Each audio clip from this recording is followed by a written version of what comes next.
नमस्कार दोस्तों, आज इस वीडियो में मैं आपको बतलाऊंगा क्यों हमारे बड़े बुजुर्ग की नसीहत अन्न खाना सोचकर, घर देना देखकर और व्यापार करना जानकर यह मानना फ़ायदेमंद है।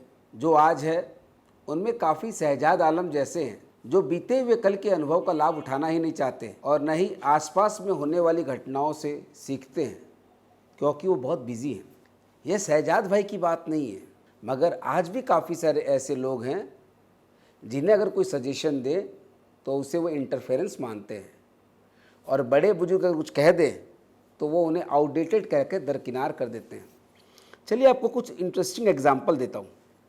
मान लीजिए कि पापा ने बेटा से कहा, बेटा सर उठा के चलो, तो बेटा मशवरे को समझे बिना ही कह देगा, पापा स्मार्टफोन के इस युग में कोई कैसे सर उठा कर चल सकता है। कहीं किसी बुजुर्ग ने अगर किसी बेरोजगार नौजवान को फरमा दिया कि भाई अपने पैरों पर खड़े हो जाओ तो ज़माना तुम्हारा है, तो ऐसे बंदे भी हैं जो काम वाम करने के बजाय अपने बड़े बुजुर्ग को एम्बेरस करने के लिए अपने पाँव पर खड़े हो जाएंगे।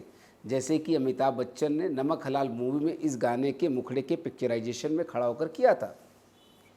लेकिन हकीकत की दुनिया फिल्मी दुनिया से अलग होती है। आप देख ही लीजिए ना, सुशांत सिंह जो छिछोरे मूवी में हार कर सुसाइड नहीं करने के लिए कहते हैं, लेकिन वो खुद ही रियल लाइफ में हार कर सुसाइड कर लेते हैं। हालांकि ऐसे बहुत सारे लोग आज भी हैं जो एक्सपीरियंस और स्पेशलाइजेशन की कदर करते हैं, उनका साथ लेते हैं, मगर फिर भी कुछ को हमने जीएसटी में नुकसान खाते परेशान होते देखा है।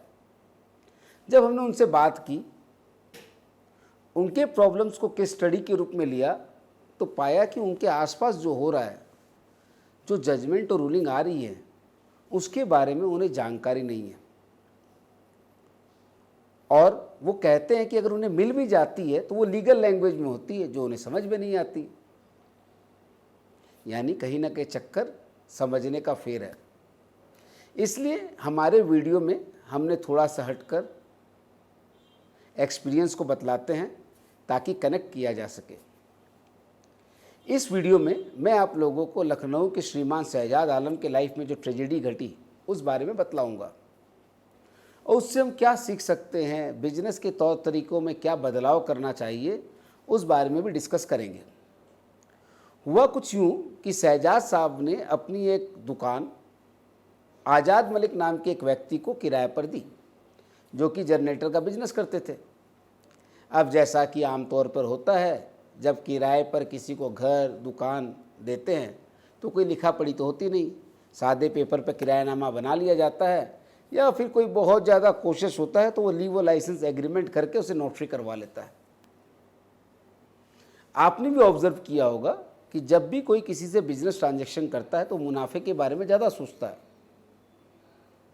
वैसे ही जब कोई किसी को किराए पर जगह देता है तो किराया कितना मिलेगा इस बात पर उनका ध्यान ज़्यादा होता है, ना कि टेनेंट के बारे में पूरी जानकारी इकट्ठी करने की ओर। और फिर अगर दाव उल्टा पड़ जाए, परेशानी आ जाए, तो अपने आप को साबित करने के लिए सही साबित करने के लिए ज़ोर से चिल्लाएगा या फिर एक यूनिवर्सल सा एक्सक्यूज़ देगा कि भाई बिजनेस तो विश्वास पर चलता है। ऐसा ही कुछ शहजाद आलम के साथ हुआ। उनकी किस्मत उतनी अच्छी नहीं थी जितनी कि ज़्यादातर लैंडलॉर्ड की होती है, जहां टेनेंट की कारगुजारियों के लिए मकान मालिक को परेशान नहीं होना पड़ता है। चलिए अब शहजाद साहब के किस्से पे आते हैं। हुआ यूँ कि उनके टेनेंट आज़ाद मलिक पर डिपार्टमेंट ने जीएसटी चोरी का एलिगेशन लगाया। वो गुमशुदा थे, इसलिए डिपार्टमेंट ने जांच का दायरा बढ़ाया और वो चिंगारी बढ़ते बढ़ते शहजाद आलम के घर तक पहुंच गई, क्योंकि शहजाद आलम ने अपनी जो ऑफिस थी वो आज़ाद मलिक को रेंट पे दी थी ऑफिस चलाने के लिए।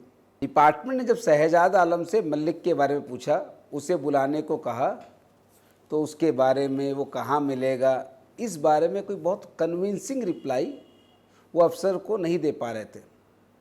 तो ऐसे में डिपार्टमेंट को लगने लगा कि कहीं ना कहीं कुछ ना कुछ तो गड़बड़ है और शहजाद साहब की टैक्स जो चोरी है उसमें उनकी इन्वॉल्वमेंट को इग्नोर नहीं किया जा सकता है। अब अगर आप शहजाद आलम की नज़र से देखेंगे तो आपको लगेगा कि डिपार्टमेंट बेवजह राई का पहाड़ बना रहा है, और अपने फ़ायदे के लिए शहजाद साहब को बलि का बकरा बना रहा है। मगर आप डिपार्टमेंट की नज़र से देखेंगे तो आपको कुछ भी गलत नहीं दिखेगा। उनका आलम साहब पे संदेह करना, उसे बेनिफिशरी मानने में कहीं कुछ भी गलत नहीं लगेगा। आखिर कोई किसी के साथ बिजनेस करेगा, अपनी जगह इस्तेमाल के लिए देगा, मगर उसका अता पता मालूम नहीं, कोई भला आज के दौर में कैसे मानेगा। मान लीजिए कि शहजाद साहब को उनका अता पता नहीं पता था, मगर जिसको उनका अता पता हो मलिक साहब का, जो उसकी खोज खबर रख सकता हो, उसे तो जानना ही होगा ना।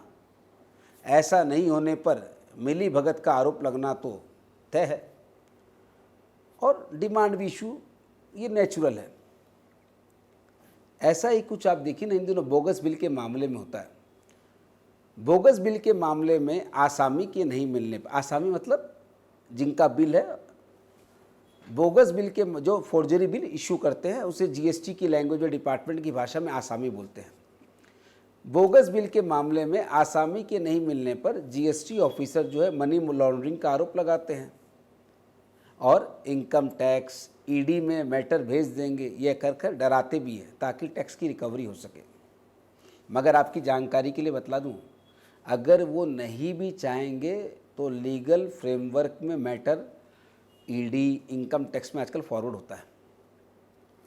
कितना ही समझाने की कोशिश कर लें कि भाई बंदा जो है नहीं मिल रहा है, हम तो हमारी कोई गलती नहीं है, डिपार्टमेंट नहीं मानेगा। यानी अगर आम बोलचाल की भाषा में कहें, अगर आसामी नॉन एग्जिस्टेंस है तो डिपार्टमेंट जो है जिनकी यहाँ इन्वेस्टिगेशन हुई उनकी बात को डिनाई मैंने उनकी बात को मानेगा ही नहीं। और आजकल वो जो जीएसटी के रूल्स 86 के अंतर्गत वो कार्रवाई करते हैं और जो बुक्स में जो उस आसामी से लेजिटिमेट मैंने आईटीसी आया हुआ, उस लेजिटिमेट आईटीसी को भी डिनाई कर देते हैं। समस्या हुई क्योंकि जिनके साथ बिजनेस किया वही व्यक्ति उनके पास खड़ा नहीं हो पाया।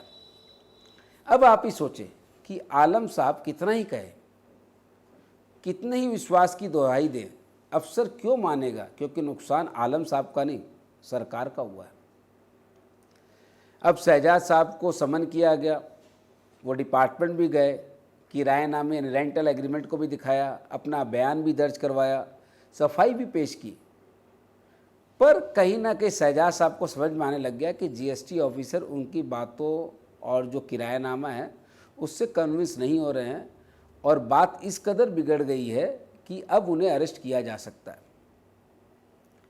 कोई रास्ता न जानकर उन्होंने अपने जो बड़े बुजुर्ग उनसे सलाह ली और पहुंच गए इलाहाबाद हाई कोर्ट अग्रिम जमानत लेने के लिए, यानी एंटीसिपेटरी बेल। दोनों पक्ष, सरकार और आलम साहब के वकीलों के बहस हुई और दोनों पक्षों के तर्कों को सुनने के बाद हाई कोर्ट ने अपना फैसला सुनाते हुए शहजाद आलम को एंटीसिपेटरी बेल इस आधार पर दे दी क्योंकि उनकी कोई पिछली आपराधिक पृष्ठभूमि नहीं है और न ही वो कानून से भाग रहे हैं।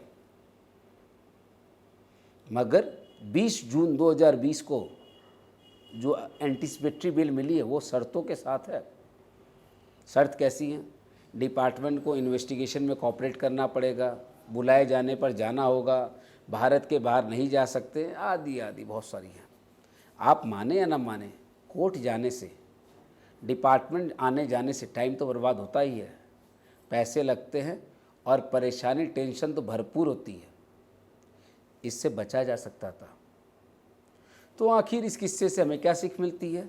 वो यह है कि हमें बड़े बुजुर्गों की इस नसीहत को, जो मैंने शुरू में आपसे कहा था, मानना चाहिए। अन्न खाना सोचकर, घर देना देखकर और व्यापार करना जानकर। और अगर ऐसा नहीं करेंगे तो कवि गिरधर राय की ये जो पोएम है याद रखिएगा, बिना विचारे जो करे सो पाछे पछताए, काम बिगाड़ो आपनो जग में हो थसाए। इसलिए चलते चलते आप लोगों को एक एडवाइस देता हूँ, डॉक्यूमेंट में केवाईसी का होना अपने आप में पर्याप्त नहीं है। यह ध्यान रखें कि वो खोजे जाने पर मिल जाए और बुलाए जाने पर आ जाए। तो चले दोस्तों, ऐसी ही रोचक जानकारी के साथ आपसे फिर मिलेंगे अगले वीडियो में। तब तक के लिए नमस्कार।